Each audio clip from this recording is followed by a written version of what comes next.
مشاهدينا برحب فيكم من جديد. ضيف اليوم ممثل بمواصفات خاصة جدا، يحمل في سجله أعمال فنية كثيرة وعديدة، ورغم ذلك لا يزال ممثل شاب فنيا، خلينا نقول، وعمريا، يعد أكيد بالكثير والكثير. ضيف اليوم أجاد التركيبات الفنية الصعبة والأدوار المعقدة. يحيى بطريقي وجاد بالعراب نادي الشرق، وأيضا قصة حبه مستمرة مع الفن وأبدا لم تنتهي. رحبوا معي مشاهدينا بضيفي لليوم نجم الدراما العربية باسل خياط. أهلا وسهلا فيك باسل. تسلمي لي، اهلا وسهلا فيكي وشكرا كثير على هالمقدمه الحلوه. يعني اتمنى ان يكون انا استاهل هذا الكلام. بس بدي ضيف على المقدمه، بدي اشكر طارق الشيخ لانه كتب مقال من كم يوم عنك جدا جميل، انا قريته. بيقول في عنوان المقال، بيقول سطر من الذهب في سطور الدراما العربيه. قد ايه بيكبر قلبك بهيك حكي؟ طبعا يعني بحب اني اقول له شكرا كثير على هذا الكلام. وفعلا هذا الكلام لما انا قريته يعني قريبا، ما بعرف شو بدي اقول. انا عندي احساس بانه لما بسمع هذا الكلام دائما ما بدي اقول كلام كليشيه، بانه بحسسك دائما بمسؤوليه كثير كبيره. بس لا، الحكي بالمقال جدا كثير حلو. اتمنى بالعكس، انا بحب وصادق وعم يوصف شيء موجود كلنا بعتقد شايفينه. هو في حدا بيكره او بيزعل من الكلام الحلو؟ حلو تكون سطر من ذهب، غالي كثير يعني. بس أتمنى. شفناك برمضان الماضي ومسلسل، خلينا ابدا بمسلسل طريق اللي عمل شغل كثير حلو، ودورك فيه كان جدا رائع، وكان في انقلاب بالدور غريب عجيب. كنا حبيناك بالاول، حسيناك الداعم المنقذ يمكن لشيرين بهالعمل، وبعدين تحولت. قد ايه هالتحول بالعمل كره الناس فيك بلكي؟ بداية دائما أنا بحب أتعامل مع الأدوار بمنطق ما له منطق ذو لون واحد. يعني عندي قناعة شخصية أنه كلياتنا كأشخاص كبني آدمين نحن أشخاص مركبين، ولا أقصد بالمركب الشخص المعقد. التركيبة الإنسانية هي تركيبة موجودة وتختلف من شخص إلى آخر، ولكل شخص مبررات، ولكل شخص أسباب، ولكل شخص يعني شخصيته اللي بتبنى وبتنحط بذورها من لما بيكون صغير إلى العمر صحيح. اللي بيعيشه خلال هالفترة. بيكتسب من حياته، من خبرته، من محيطه، من عائلته، من أشخاصه، من أصدقائه، من ثقافته، من تربيته، من دراسته. كل هالأشياء إلى ما يعني اللي بتكون فيما بعد الكاركتر. فيحيى واحد من هي الأشخاص اللي هو ليس فقط شخصية مكتوبة، شخص له مبررات، عنده منطق خاص، سواء أنه أنت اتفقتي معه أو لم تتفقي معه. أنت كنت متفق معه شخصياً؟ أنا ما كتير بيهمني الاتفاق معه شخصياً. أنا بيهمني أتفق معه منطقياً لحتى يكون في عندي لينك وتواصل حقيقي بينه وبين الناس. بيهمني جداً أنه يكون التواصل عقلاني قبل ما يكون عاطفي، لأنه عاطفياً أنت ما بتقدري تبرري ليحيى المنيسي الشيء اللي عمله صحيح. ولكن منطقياً وعقلياً أنت فيك تبرريه. ولذلك أنه أنت أعتقد أنك أنت ما فيك تكرهي يحيى المنيسي، ولو أنك كرهتيه ببعض اللحظات، بس كتير بتكرهيه. ولكن بعتقد أنه هو قبوله جاي من منطق قد يكون لا واعي بالنسبة للمشاهد. طيب. أو واعي. بس عندما تدرس، إذا عم نحكي عن هاي التركيبة اللي عم تشتغل عليها فنيا، عندما تدرس الدور، عندما تقرأ السيناريو، قد ايه بتشتغل أكثر على المنطق من العقل والعاطفة؟ خطين متواصلين مع بعض طبعا. أكيد المنطق لا ينفصل عن العاطفة. أنا ما بعتقد أنه في يعني خطين منفصلين تماما بين منطق العقل ومنطق العاطفة. لكن أحيانا نتورط عاطفيا ونعزل المنطق، والعكس أحيانا نعزل العاطفة ونبرر للمنطق كل شيء. بس بعتقد أنه الحل الجذري بين الطرفين، يعني بمعنى أنك تعتمدي كل الاعتماد على العقل أو كل الاعتماد على العاطفة، هو شيء بعتقد ما بياخذ هذا العمق. عم بحكي على الكاركترات الدرامية. فدائما انت بدك تحاولي تعملي دائما لينكس بيناتهم. يعني ما غلطوا سموك دكتور بأرب لا لا كاستنج. بدي احكي عن أرب كاستنج، ولكن برمضان كمان شفناك باكثر من عمل. العراب حيكون عنده جزء ثاني؟ يعني انا معلوماتي مش واضحه، ساعه بسمع انه ايه، ساعه بسمع انه لا. لا، يفترض انه يكون في جزء ثاني. هي المعلومات اللي عندي، هذا اللي بعرفه، لانه العراب هو تم الاتفاق على هذا المشروع، يعني بما معناه المشروع هو قدم على ان يكون من 3 اجزاء. صحيح، 90 حلقه بالضبط. وجودي في الجزء الاولاني هو كان مقدمه للجزء الثاني. فاذا بتتذكري انا بالعراب هيدا كان اللي بدي حضوري اسالك قليل. نعم. هو تمهيدي للجزء الثاني، واعتقد انه كان في كلام يعني من الشركه المنتجه على انه يكون في جزء ثاني، ولكن الظروف ما عندي فكره بصراحه عن الظروف. لكن انا أعتقد كان بدي راح يكون اسالك في انه جزء وجودك تاني. بمسلسل طريقي وهالمساحه الكبيره للدور وهالاهميه للدور، شو اللي خليك تكون بالعراب بدور يمكن اقل مساحه واهميه؟ جاوبتني عن بالضبط. هذا السؤال. بالضبط، لانه هو تم الاتفاق على ان يكون هو ثلاثيه دراميه، ثلاثيه تمتد على يعني 3 مواسم. نعم. جاد راح يكون في الجزء الاولاني هو تمهيد لظهور شخصيه، ولذلك اذا بتلاحظي كانت شخصيه نوعا ما ملامحها غامضه. بتشوف انه العراب اخذ حقه بين العالم؟ اعتقد انه اخذ حقه كثير منيح.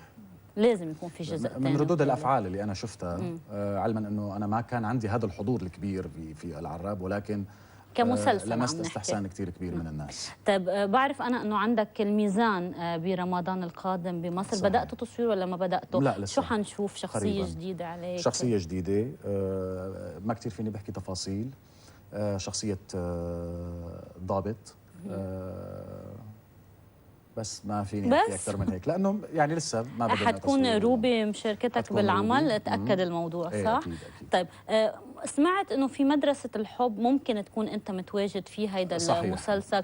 عم بيقولوا انه حيكون مسلسل جدا ضخم. قادم الساهر مغني التيتر، مروان خوري لاول مرة حيكون عم بيمثل في مجموعة كثير كبيرة من الممثلين العرب، بلا ما نذكر احلى ما ننسى حدا، ولكن حتكون انت من بينهم ولا لا؟ احتمال أن يكون موجود بثلاثية، لكن إلى الآن هو لسه ضمن مبدأ، يعني ضمن الاحتمال، لسه يعني انحكى معي بالموضوع. عندما تقول احتمال بس شو اللي بيكون بشك بيكون عم تفكر؟ يعني بيكون الورق مش كتير معاجبك، بيكون ما اتفقتوا ماديا، بيكون شو اللي بيكون حاطط هالاحتمال؟ بداية الورق، وبعدين تجي اتفاقات ثانية اللي هي مثلا أكيد من بيناتهم الاتفاق المادي، لأنه هذا شغلنا نحن. صحيح أكيد. 2 أنا في عندي ارتباطات أخرى، فبدي أشوف إمكانيات العمل والتنسيق. يعني ما بدي يكون مثلا وجودي بمدرسة الحب على حساب شغلي الثاني، مع كل احترامي. يعني أنا أتمنى أن يكون موجود ضمن وأعتقد أنه سمعة المسلسل يعني جيدة جدا. أنا عم تصلني سمعة المسلسل بشكل كتير وأنا عم بحكي مع ضيوفي عنه، وبتمنى لهم فعلا كل النجاح، لأني أنا بعرف قديش بنعانوا الأخوين. نعم، والحقيقة بعرف تماما، وأصحابي وأصدقائي هن بوجه لهم تحية، بعرف تماما قديش. إن شاء الله نشوفك بثلاثية من بهالمسلسل إن شاء الله. إن شاء الله. إن شاء الله. طيب، إذا ما نحكي عن الميزان بال 2016، حكينا السنة عن كمان تواجدك بطريقي، وسنة الماضي بالسيدة الأولى ونيران صديقة قبل. هل صرت اسم مفروض يتواجد بالدراما المصرية سنويا؟ يعني شو بتسمع أصداء عن تواجدك؟ يعني أنت من الأشخاص اللي صار خلص سنويا موجود، ولا مش هيك؟ ما في قاعدة بتقول إني أنا يعني المفروض إني يكون موجود. يعني القاعدة ما بس هن حابينك بقوة شكلك. شوفي، أنا الحقيقة هذا الحق يقال، لمست محبة من الجمهور المصري. أنا كنت مبسوط وفخور فيها جدا. والحقيقة أنه التعبير يعني اللي كنت شوفه بالشارع، الحقيقة كانت سعيد فيه جدا جدا جدا.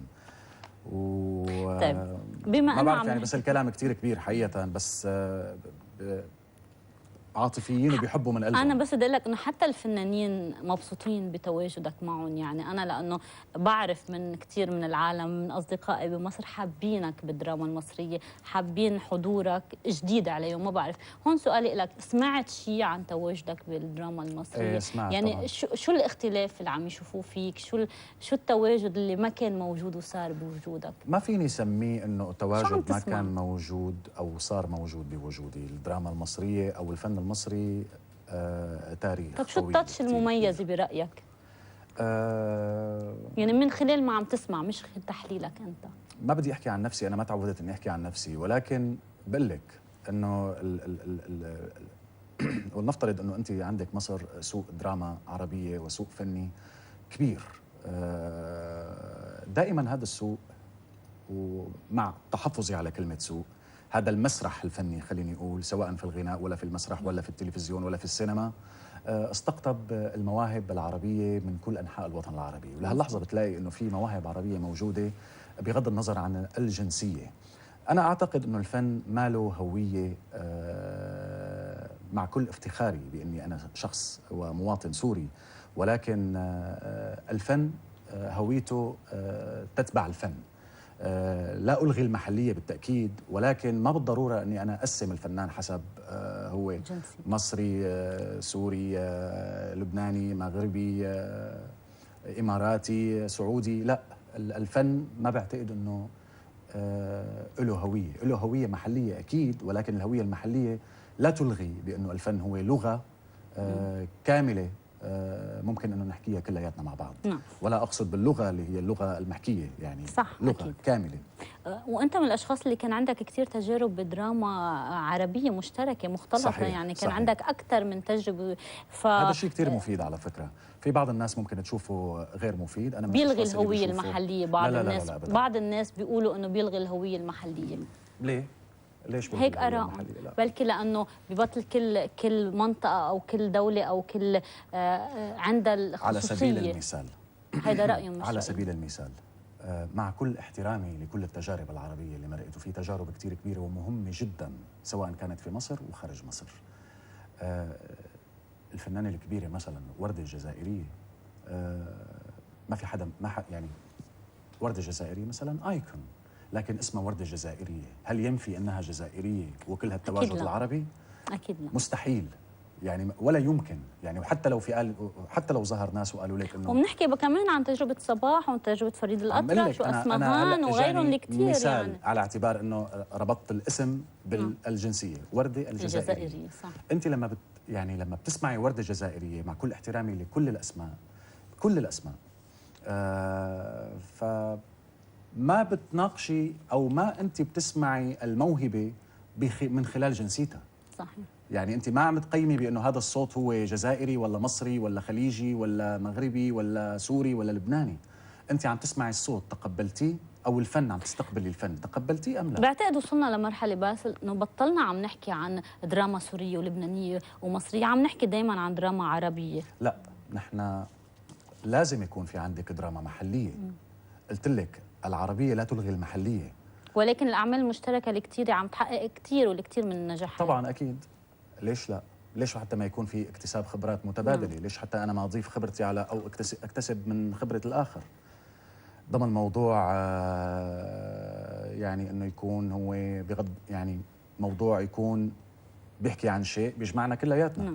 يعني همومنا قد تختلف بتفاصيلها، ولكن بالمنشات العام هي هموم واحده. فليش ما حتى ما يكون في عندك دراما عربيه؟ طيب انت يمكن لا بالعكس، حديثك جدا دكتور. قلت لك لا لا لا يمكن ما حتكون بمدرسه الحب، ولكن عم نشوفك بقصه حب.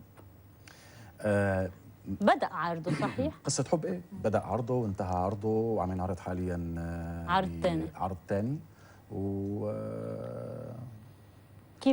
كيف راضي عن هالمسلسل؟ شو المسلسل متى ما طلع من عندي او طلع من خلص انعرض صار ملك الناس. تسمع، بتنطر ردات الفعل؟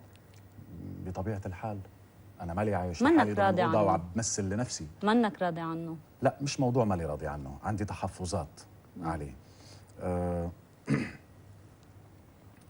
بس تحكي. لا ما فيني بحكي لانه التحفظات اعتقد انه هي تحفظات المفروض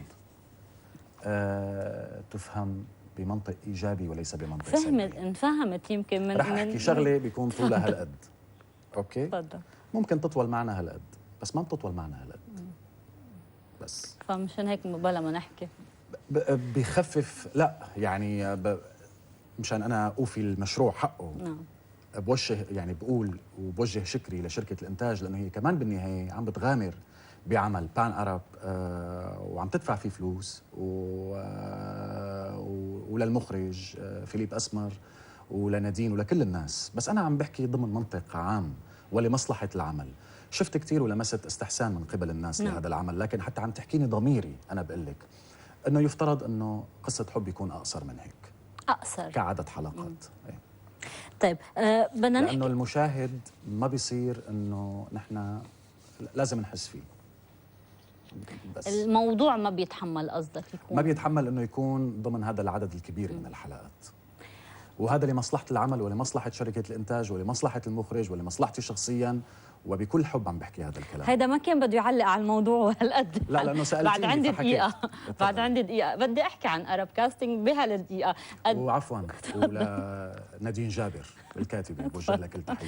ارب كاستنج كيف ممكن تعيدها هالتجربة؟ ممكن اذا كان في جزء ثاني تكون مشترك فيها ولا اكتفيت يا دكتور؟ لا اذا كان في جزء ثاني بالعكس انا بحب اني اكون موجود. التجربه كانت حلوه. بتقول انك اشتركت فيها لتفرجي انه هالمهنة صعبة. واحدة من بدها الأشياء شطارة. المهمة اللي أنا خلتني أشتغل فيه للبرنامج إنه الناس تشوف التمثيل بمنطق مختلف. لأنه شغلة ما لها سهلة. ما عم أقول إنه نحن عم نصنع المعجزات لا سمح الله عفوا، ولكن هو الموضوع ما له سهل على الإطلاق. بدي اتشكر وجودك، خلص وقتنا. بسرعة. المقابله الجاي بليز خلوها تكون 30 دقيقه. شكرا لك. اكيد بس الخياط مشاهدينا المزيد في اليوم بعد قليل.